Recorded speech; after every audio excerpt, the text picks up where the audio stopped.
माता सती की कथा बहुत प्राचीन समय की बात है। प्रजापति दक्ष की एक पुत्री थी, सती। सती बचपन से ही अत्यंत धार्मिक, सौम्य और ईश्वर भक्त थी। जब पहली बार सती ने भगवान शिव को देखा, जो गहन ध्यान में लीन, तपस्वी और शांत स्वभाव वाले थे, उनका हृदय श्रद्धा और प्रेम से भर उठा। समय बीतता गया और सती का मन भगवान शिव के ध्यान में लीन हो गया।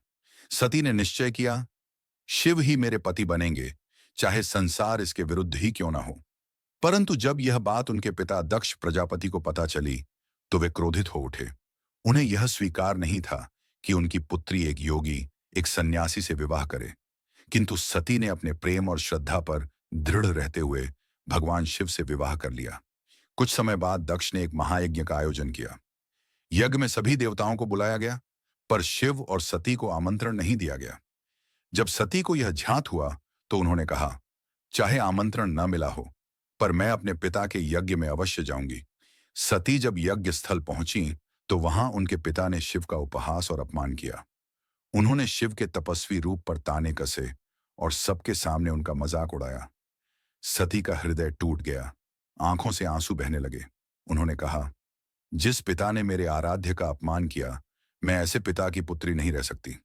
इतना कहकर सती ने अपने योग बल से अग्नि में प्रवेश कर लिया और अपने प्राण त्याग दिए। जब भगवान शिव को यह समाचार मिला, उनका दुख और क्रोध असीम हो गया। उन्होंने वीरभद्र को उत्पन्न किया, जिसने जाकर दक्ष का यज्ञ विध्वंस कर दिया। फिर स्वयं शिव ने सती के शरीर को अपने कंधों पर उठाया और त्रिलोक में घूमने लगे। उनके शोक और तांडव से सारा ब्रह्मांड कांप उठा। तब भगवान विष्णु ने अपने सुदर्शन चक्र से सती के शरीर को खंड खंड किया। जहां जहां उनके अंग गिरे, वहां बने शक्तिपीठ, जहां आज भी मां शक्ति की पूजा होती है। सीख।